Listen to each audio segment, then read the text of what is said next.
Oh, that scared me. Got it. You want one, Susie? Yes, I can give you one. I guess. Ice cream. There's more ice cream. Thanks. Please don't freak out. Will you bring me some ice cream? I'm sorry, please. Hey, Kelly. Are you sitting in too? You want a handout? No. Okay. But I want an ice cream. Yes, Sophia, bring a few ice creams. Okay, so obviously page 1 of the purchase agreement, we all know dating the offer, the offers from, the address. Hey, Pat. I actually just got an offer today and the buyer's agent didn't even put the unit number of the property in the offer. So, I mean, hopefully, you know, like if there's a condo or there's a unit, you would always make sure to include the unit number with the address if that's part of the street address. Down here, the section of terms, basically all the financing terms is something we want to look for, right? Is it all cash transaction, the close of escrow date, so I can calculate the date from acceptance, the initial deposit, you know, is it going to be, it's automatically in here that it's a wire transfer, but if you guys are going to say the buyer wants to bring in a personal check or a cashier's check, make sure to mark that. I actually got another offer I got today on a different file. And I don't know if this was a typo or not, but instead of putting the balance of down payment, the buyer's agent wrote increased deposit and put the full balance. So it's like little things to just keep an eye out or be aware of the details when you're filling it in, just to make sure that I know like that's not going to be the balance, right? So I'm going to ask for this increased deposit like before we close escrow, before I even know the balance, you know, that we have to close. So just keep that in mind. Just things again that I'm seeing that want to break to everyone's attention. So when you're doing your offers, like it's all crystal clear when you open escrow and you don't have to go back to renegotiate or clarify, that it's all in there. Sarah, I have a question. Yeah. The days, the time periods and the days, does that start on the day of acceptance? Yes. So this is another thing that we've gone back and forth. Because I thought it Honestly, started no. the day after acceptance. Yeah. I mean, I can skip to that section. No, I don't want to mess with you. It does start from the date of acceptance, but everyone seems to be under the impression the date of acceptance is the last date everything is signed, but that's not what the contract says. So it's good to read there's a clause in here for acceptance and what it means. And it means that the last signature, and once it's fully executed, the date that it's been delivered to the offering party is the date of acceptance. So it's not the date it's fully executed. It's the date that it's been delivered to the other party. So if you have a counteroffer, you send it out as the seller, the buyers sign it and send it back. The date your seller receives the fully executed counter is when it's considered accepted. The seller, not the listing agent. Or the listing agent, sorry, or authorized party. Okay. Or authorized agent. Yeah. Yeah. So yeah, you can act as that acceptance for your client, but whatever date it's fully executed and received, it's the date of receipt. Date of receipt, sorry. Yeah, absolutely. You're welcome, Kelly. Good to see you. Okay, so loan amount, again, one thing to always make clients aware, I don't know if I've had really realtors question it, but a lot of times we have the loan amount in here, right? It's not going to usually be the final loan amount. It tends to fluctuate after we open escrow. When we generate our escrow instructions, we match what's on your contract. But again, the lender is going to tell me what the final loan amount is. On our escrow instructions, if people, we tend to call and be like, oh, well, that was what was it, you know, a week ago, and now it's different. I don't want to sign the escrow instruction because my loan amounts changed. We'll amend it before we go to closing. There's a lender rate and term amendment that the buyer will sign with their final loan amount. But whatever you put in here is what's going to be on our escrow instructions. So if you have clients that question that. Occupancy type, again, if it's not a primary residence, make sure to mark that it's a secondary or an investment home. I had an issue once when we order HOA docs, that's something that the HOAs want to know if it's a primary or investment home, if they're going to occupy it. I had a buyer once that didn't want to sign the demand because it said that it was a primary and it wasn't going to be a primary home. So keep that in mind too, if this is an investment or secondary home, to mark that box so that we're also aware of that. Balance of down payment, again, any cash to close that the buyer is going to bring in at the end of escrow, not an increased deposit. Purchase price, again, total as well. Credits, that's another clause we're gonna look for right at the top, if there's any credits from seller to buyer that are gonna be included in the original offer. To make sure. Can I ask you a question on, Yes. I have a question on something back, just because it's kind of gone a little fast here. Yes, When you said about cash to close, I don't understand the difference. I probably have heard it before. If it's not an increased deposit, what are the reasons for the cash to close? so usually it's your purchase price, it's your initial deposit, and then the balance to close escrow. Some people put an increased deposit just to maybe help better the offer. Like, increased deposit isn't required, it's not necessary, it's not something we typically see unless it's something that the buyers, basically increasing their deposit, their initial deposit, just to maybe help good faith or to help it make it look better for the seller. But it's typically purchase price, initial deposit, and balance, which is the cash to close. I guess I'm confused how that's different than the increased deposit. So increased deposit is something you're going to do before we close escrow. That's not the balance. Increased deposit, like you have an initial deposit, and then Right. and then an increased deposit is made, and then there's a whole nother separate form, that DID form, that goes with an increased deposit. But we as escrow, we Right. typically look at the price, the initial deposit, and the balance. So we only request funds from when we open and then when we close.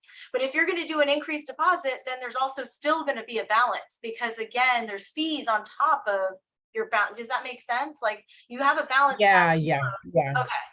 But your increased deposit is not going to be, it's interesting, this realtor, like I mentioned before, she put the full balance on there as an increased deposit, but then it says there's a balance of 0 when it should have been an increased deposit and a balance. You know what I mean? It's not typically done that way. That's Yeah. why I think it might have been a typo. Okay.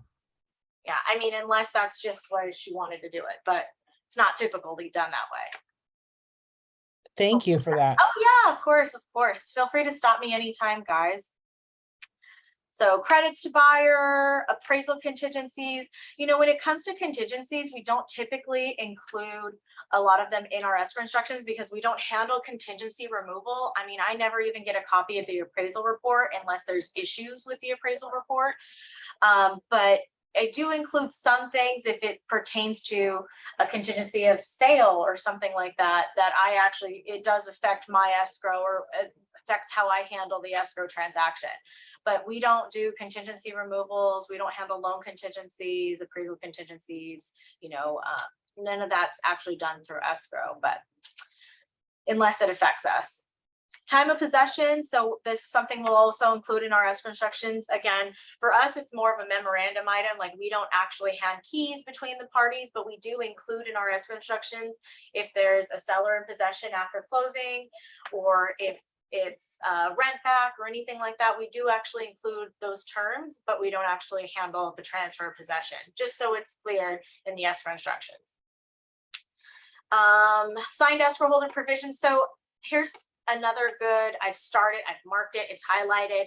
When we send out our escrow instructions to buyer and seller, within 5 days of the client receiving those documents, they have to be returned back to escrow. And most people always ask, like, when do they have to be returned? Or like, oh, just take a week or take a few days. But it's technically 5 days after they receive the documents, they have to complete them and return them back to the escrow holder. We include that on our cover letters for the most part, that they have to sign, complete, and return within 5 days.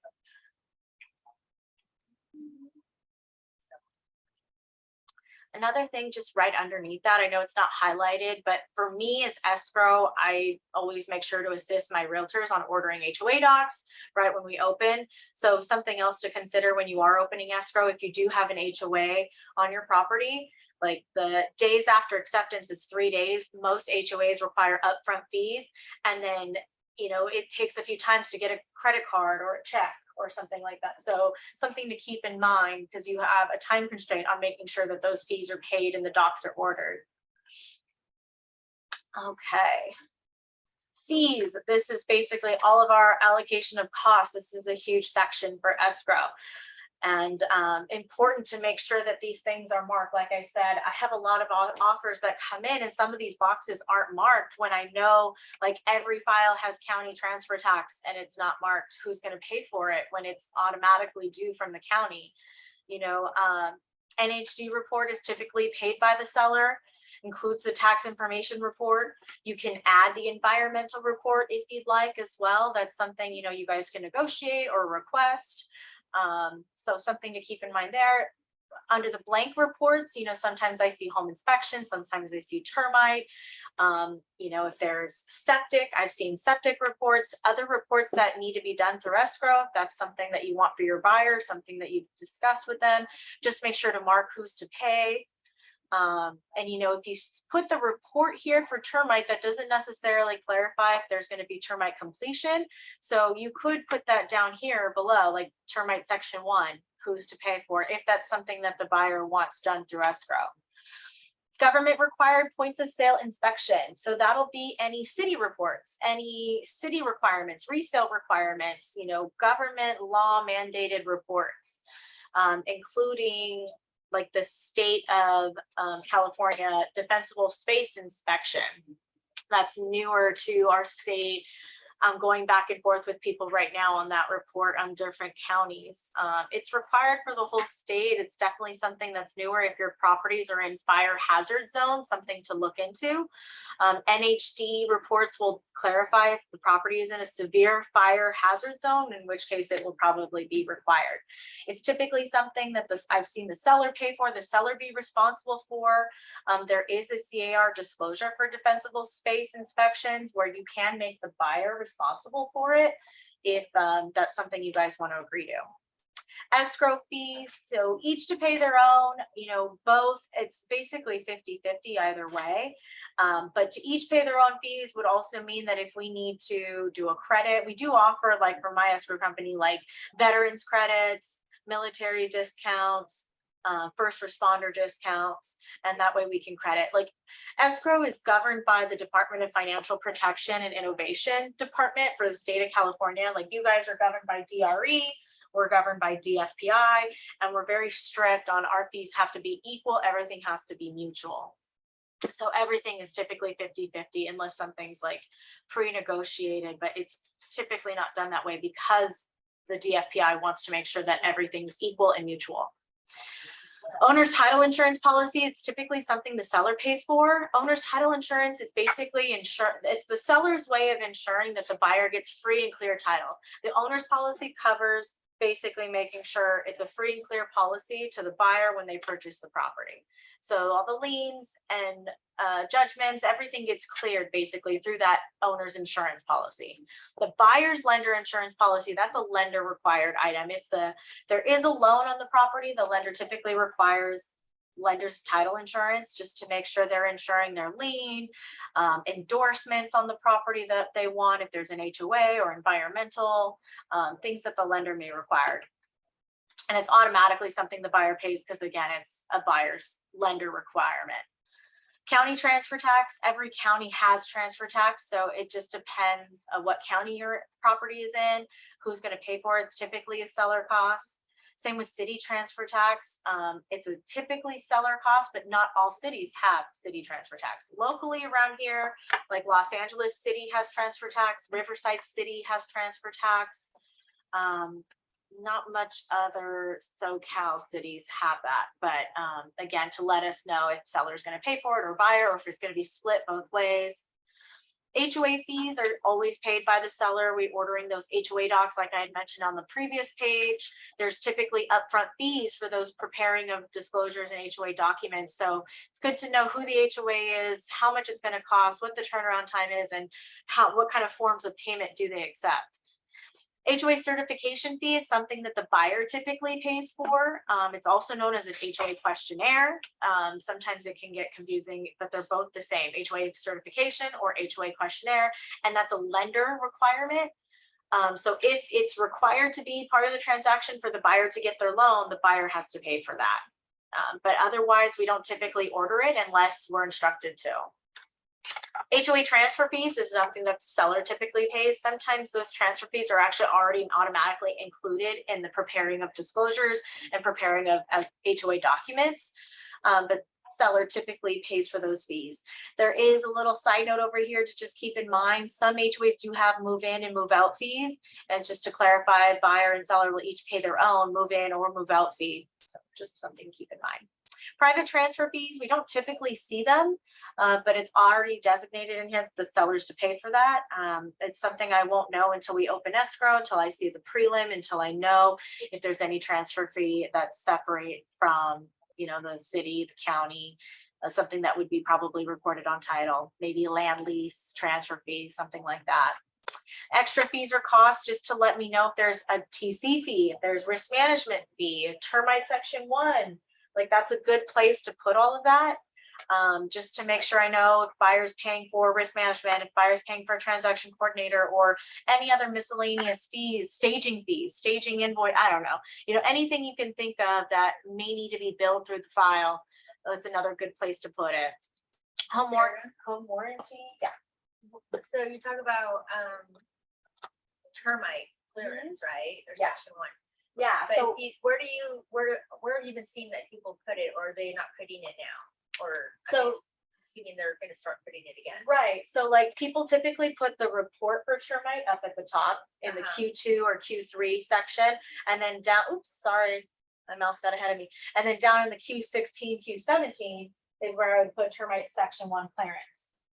Okay. I mean, you can even put it down in other terms at the very bottom if you want, but I think it's good to clarify both because one says reports, one says fees. You want to make sure that you want the report and section 1. Okay, so If that's what you want. you're seeing agents put on here without having to do, say, I've heard the whole going the route of getting the report and then waiting to get it, and then you send out a request for repair for that. Yeah, So no, people are doing absolutely. it ahead of time. Some people are, but yeah, I mean, I've heard that's the better route to do it.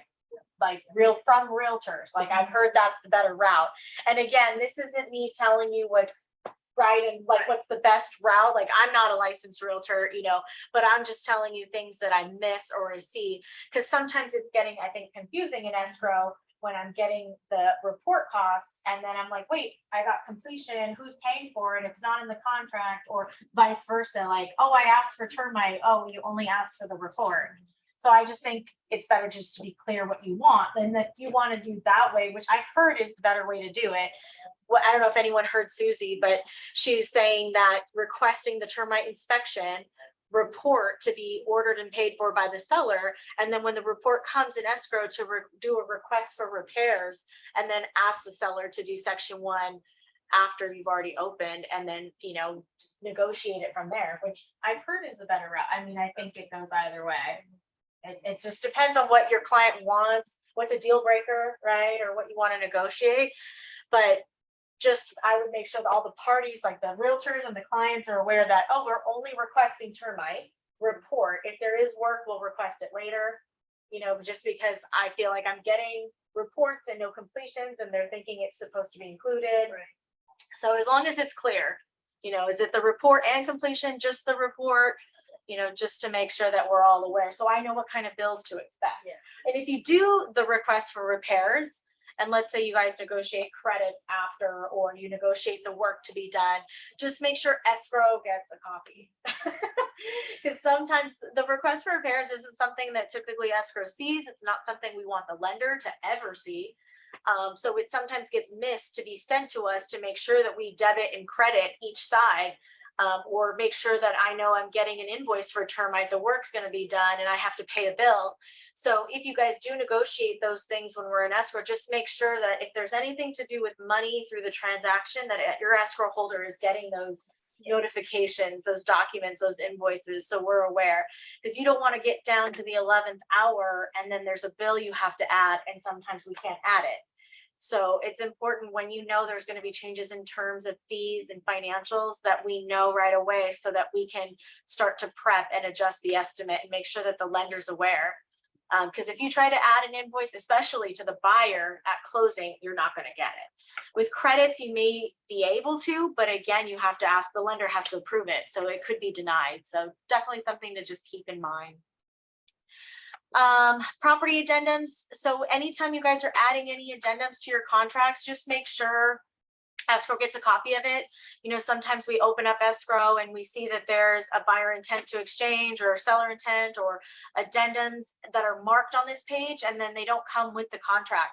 So just make sure if you are adding addendums or disclosures, you know, any kind of addition to your contract gets sent together when you open escrow, so that we're aware of all the terms too, so we know what to expect.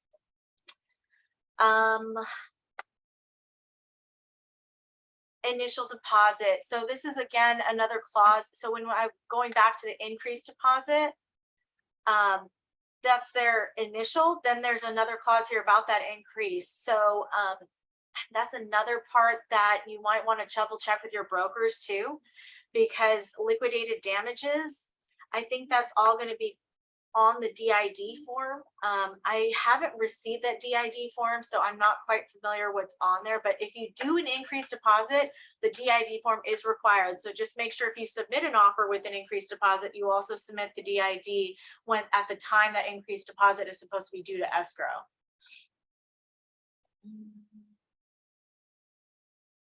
Loan status, we all know. So the buyer now has the right, or seller has the right to have lenders loan status, determining their terms, you know, if they're pursuing the contingency on the contract. That's kind of standard. So here's the clause on balance of purchase price. This is all cash funds to close to be deposited pursuant to our escrow instructions, which is our wire instructions, the down payment, as I mentioned before. Limits on credits to buyer, just something to keep aware. I mean, most of us are aware of, like, the lenders are only gonna, if there's a loan on the property, the lender is only gonna allow your buyer to get as much credit as closing costs allow.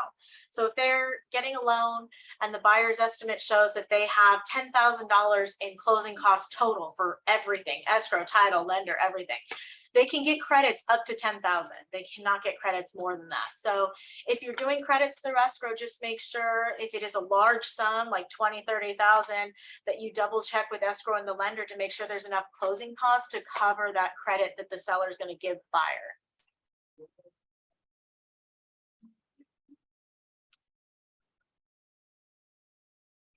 That's not for us. Let me skip down to.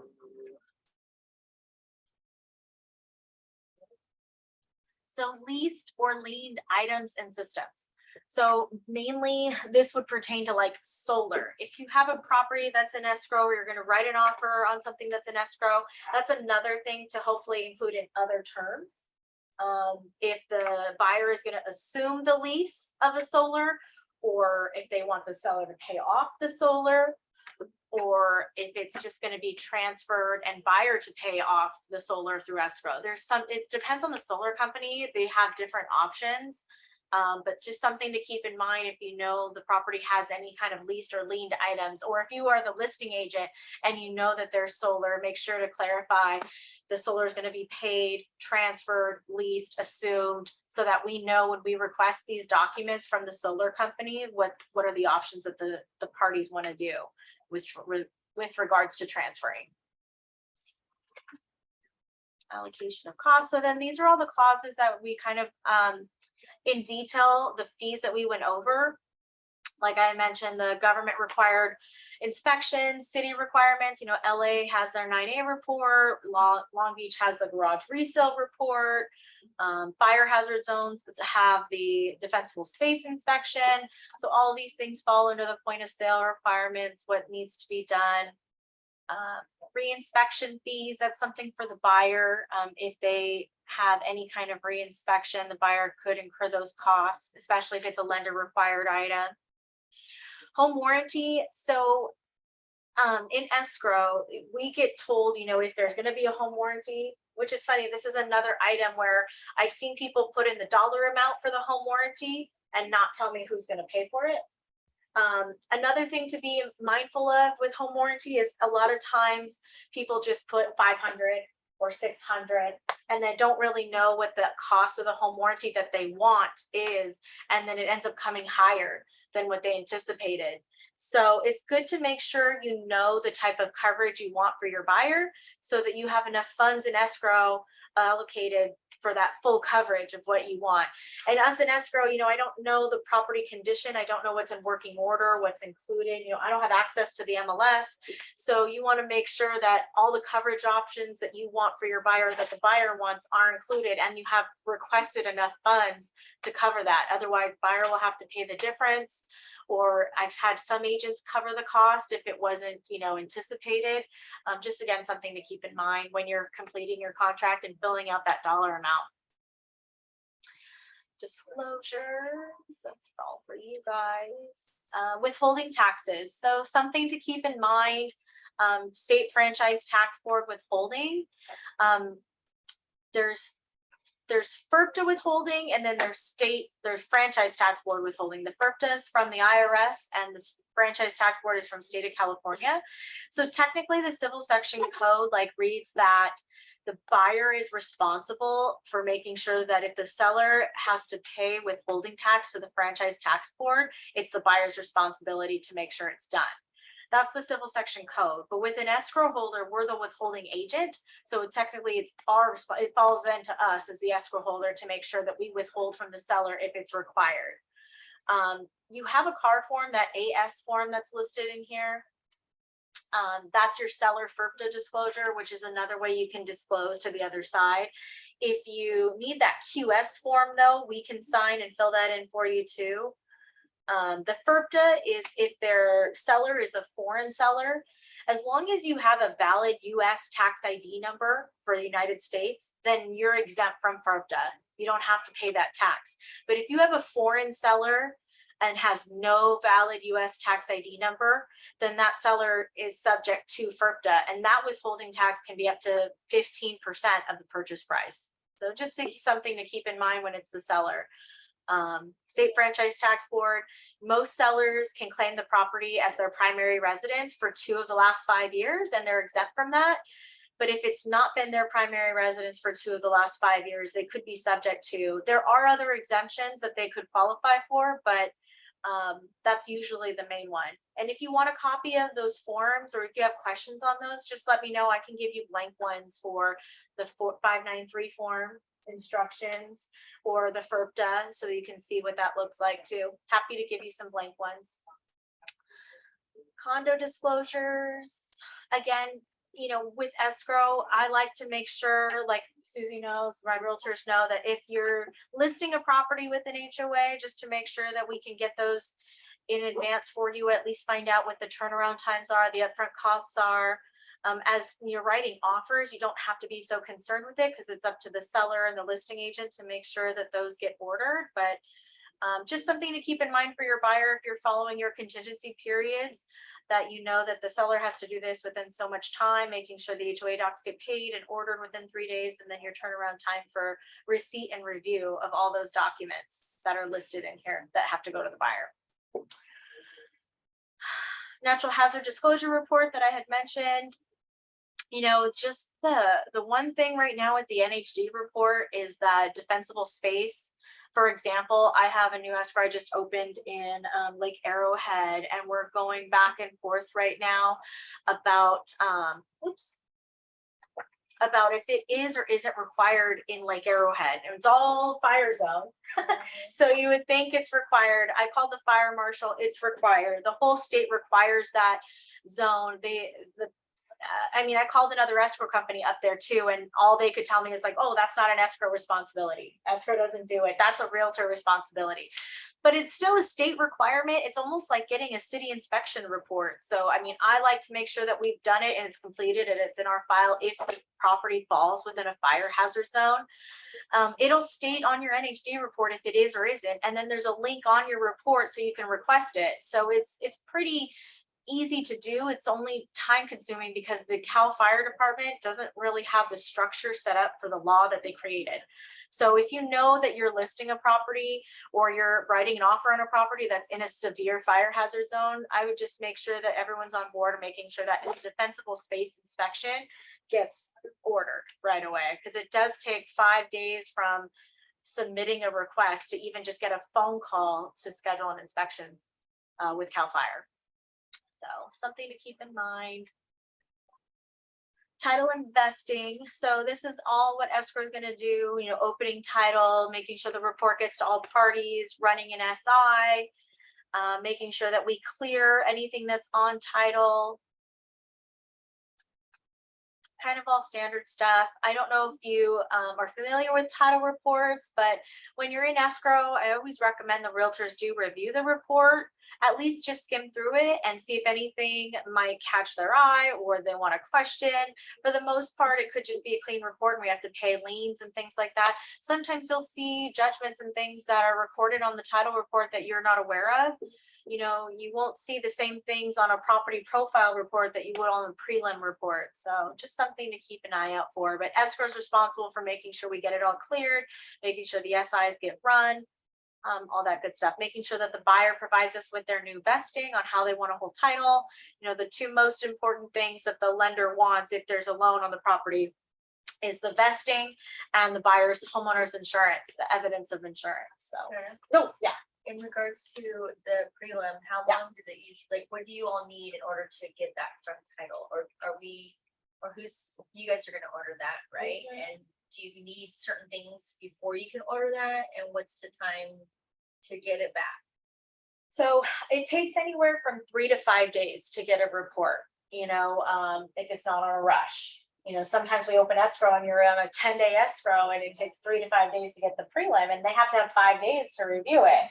So if you're, this is my recommendation, again, I'm not a realtor, but if you have a listing, you're on the market, it's officially, you know, going to be sold, I would say you can open up title and get a prelim. You know, then within 3 to 5 days, you have the report, you're on the market, and then you can see like, okay, here's the liens that we have to remove, here's the judgments, or, you know, what's happening is too, when you have a messy chain of title and you have to work on clearing up that chain of title, which could take longer if you have to go to other people to get uninsured deed affidavits or, you know, sign offs from other people that might not be part of your transaction, or private loans too.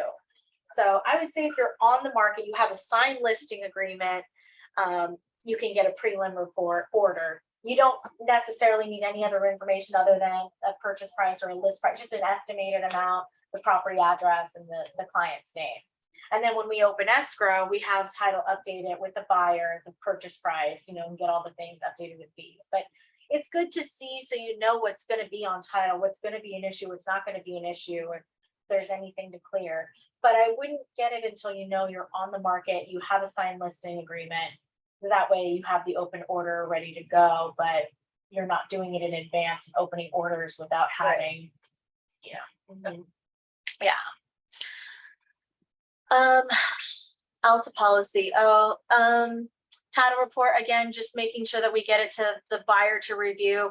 So when we get prelims right now, or when you're receiving prelims, we make sure, like make sure that we send out a hyperlinked prelim so that the buyers have access to all the underlying documents. That they can hyperlink and click on anything, any easements, anything that's recorded on the property, they have access to on a hyperlink prelim report. So when you're receiving prelim reports from escrow, I would just make sure you're getting a hyperlinked report, or they're attaching all the underlying documents so your buyer can review all those as well. You want to make sure that they go through that report and they go through everything that's been recorded on the property so that they can approve it all as well.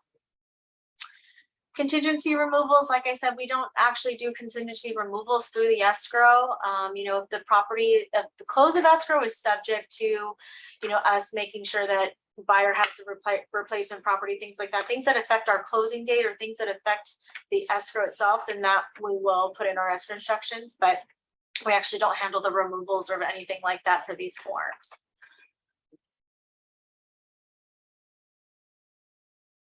Cancellations. This is a good one. So when you have clients that are canceling escrow, you do need to have a fully executed cancellation instruction.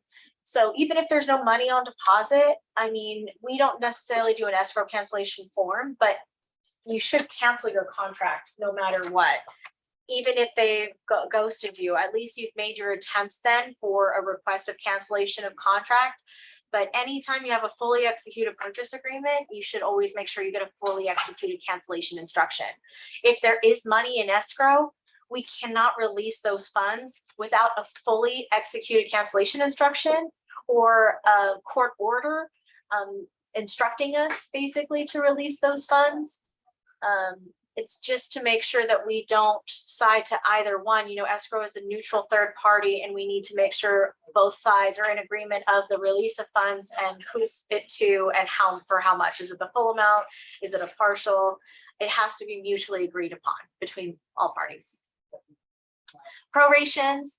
So we have to make sure that property taxes are all paid current, and we prorate between buyer and seller, not just taxes, but HOA assessments as well.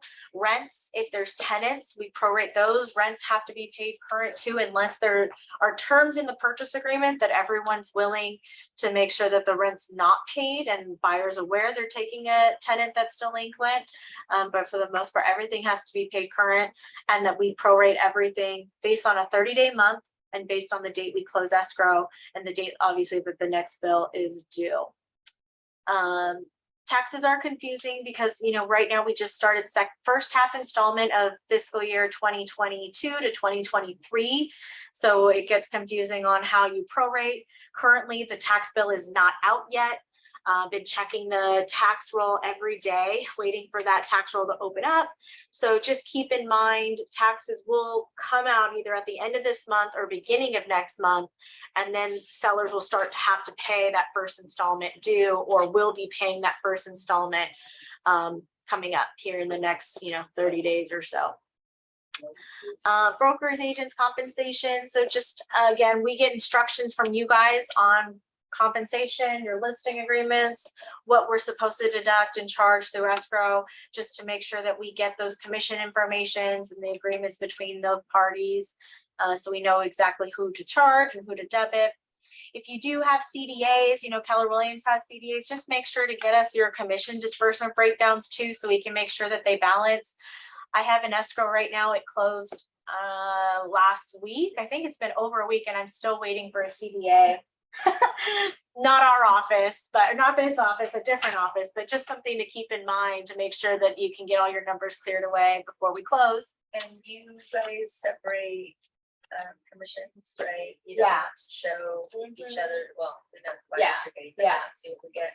I mean, every escrow company is different, but for me, we make sure to separate commissions so that each side, listing agent will see both sides because they have the listing agreement to see both sides. With the buyer's agent, we only send them their own commission. I don't know if there used to be escrow companies that would send both to both sides.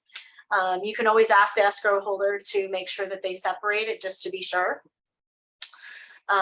Joint escrow instructions. So this is like my main clause basically of like all the instructions to the escrow holder, kind of things that I already went over in the contract that filter out into what we have to do as an escrow holder. I've made a note here, the QS, that's for that clause that I mentioned. We send out the FERPTA, we obviously remove and redact all the seller's information, but if you guys need the QS signed for your escrow, that's something that we can sign too. I don't have access to CAR forms, but you can send me the CAR form and I'll sign it. If you're working with a broker-owned escrow, they will not sign it because they share the same license as the transferor's broker. But QS for an independent escrow company like Pacific is more than happy to be signed, but we always send the FERPTA as well. So everybody has what they need for their files. Agents. Paragraph E here, where it says buyer and seller acknowledge escrow holder may require invoices for expenses under this agreement. So this is just to make sure that you guys have any invoices, any other expenses, staging, reimbursements, anything that escrow holder is supposed to receive those within 3 days or within a sufficient time to close escrow. So anytime you have new invoices, staging invoices, requests for repairs or reimbursements, make sure to get them to us as soon as possible. Again, just so that we can calculate everything. We don't run short, we don't run over. We want to make sure all the fees are as soon as possible so that we constantly have an up-to-date estimate for both sides. So just make sure that you do that if you have anything that needs to be paid through escrow. Paragraph G is an important one. So any amendment that affects any paragraph of this agreement for which escrow holder is responsible shall be delivered to escrow holder within 3 days after mutual execution of amendment. This clause is so important. So all the time we will get a phone call, an email, hey, can you drop this amendment? can you draw that? We're changing this, we're crediting this. Can you draw this up? Can you draw this up? But I, as the escrow holder, need to have a written mutual executed amendment to the, or an addendum to the purchase agreement. So any change in terms to this contract, doesn't matter, any change in terms, the fees, the credits, the price, the close of escrow, if there's any change, escrow holder is supposed to be delivered a mutual amendment or addendum 3 days after it's been signed, no later than. I mean, hopefully you get it to us as soon as it's signed, but instead of just calling or emailing your escrow officer, your purchase agreement states that you have to give us a mutual agreed upon addendum. So I can't just take, again, it's because we're a neutral third party. I can't just take one side instructions. It's got to be from both sides, and it should be executed to make sure both parties are in agreement before I draw something up. And I mean, anytime I draw an amendment to my escrow instructions, it doesn't amend your purchase agreement. You know, my escrow amendments will only amend my escrow instructions. They only supersede my escrow instructions. But any, you know, changes in terms, if you don't draw anything to your contract, there's nothing amending your contract. So your amendments and addendums should also be in line with my amendments and addendums, if that makes sense. So anytime you do a change in terms, you draw an addendum or an amendment and then have escrow draw the same, so that both my escrow instructions and your purchase agreement are in line with changes. So super important. Assignments. So if you have a buyer that's going to be assigning the sale to a different entity, a different buyer, this is an important clause to read, and make sure that you attach the AOAA form. If the buyer is going to assign to an LLC, a corporation, another buyer, any kind of assignment. The important thing on this clause that has changed since the last purchase agreement is that if there's any funds being purchased between the buyer, the signor, and the signee, it needs to be disclosed to the seller. So something to also keep in mind. Doesn't happen often, but just something to be aware of. Definitions and instructions. So this is the clause that I was mentioning. 25, letter A, acceptance. So acceptance means the time the offer or final counter offer is fully executed in writing by the recipient party and is delivered to the offering party or that party's authorized agent. So again, anytime you're looking for the date of acceptance or the date it's been fully agreed upon, it's not the date that it's executed, it's the date that it's been delivered to the offering party. So keep that in mind, because there's on page 16 I'm about to come up to, it's important for me to have this so I can complete that page and get it back to you for your broker files. It's something that you also need in order to close escrow. It's one of the first things that we complete too when we open, but we need that acceptance date. And because it's not the date of the contract, I need to be advised by the offering party or that party's agent or both sides that they're in agreement on what the actual acceptance date of the contract is. Agent, counting days. I won't go into the counting days. I'm sure you guys are all aware of that and how that works. It's just important to know when you are counting your contingency dates that you also use we use the same method of counting days in your purchase agreement, the way we count our escrow days. So it's something important to do and have a record of. Maybe your transaction coordinator can draw that up for you if that's something that you have as well. Day or days. So the EMD is based on business days, but day or days can also just mean calendar days. But specifically in this contract, just keep in mind that the earnest money deposit, the initial deposit, is based on business days, but everything else is on a calendar day. So I'm sure you guys are all aware, just again, reiterating. Delivery, again, making sure, and once it's delivered, even if it's electronically, it's considered received unless you receive obviously like a bounce back. So good to just make sure. I like to have confirmation of receipt, but just something also that's in the contract. Electronic copy, electronic signature. I'm sure we're all aware of time of release and so on.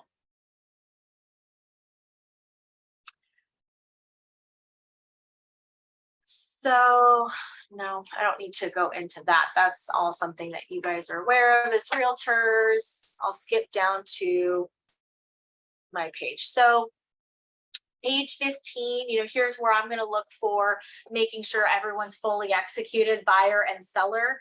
If there's an entity name, to make sure that that's listed on here. Like I said, the RCSD, if there's an entity, corporation, trust, any of that, make sure that that gets marked, make sure that you attach the disclosure.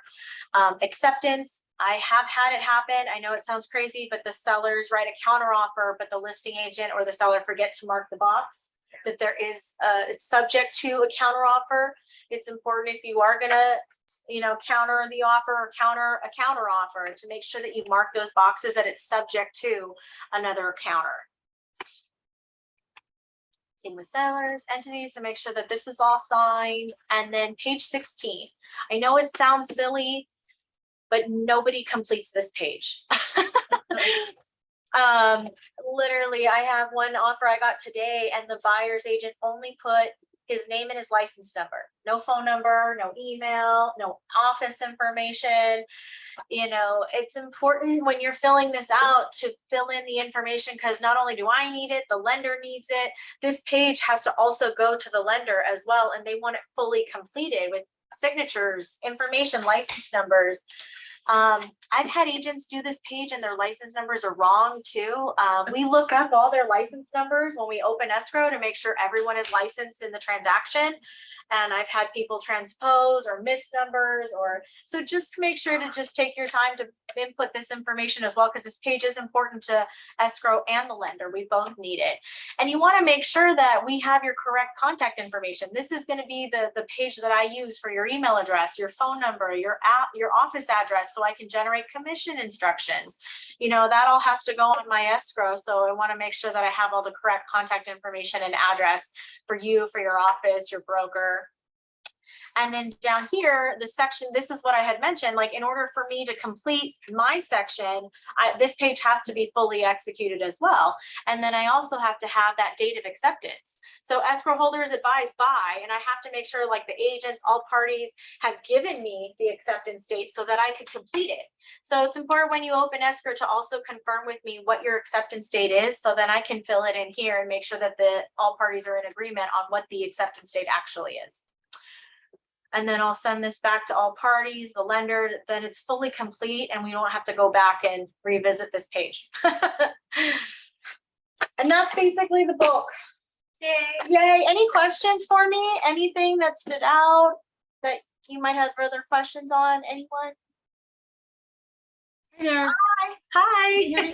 Hi, thank you so much. This was really great. And I laugh because I am the agent that fills out that paper. And I get so mad when I see the other agents and I'm like, don't you know you have to put your email and everything? Yes, 100%. I have one question only because it was so different than how I have heard. So I know you reiterated a couple times. I just want to ask about it.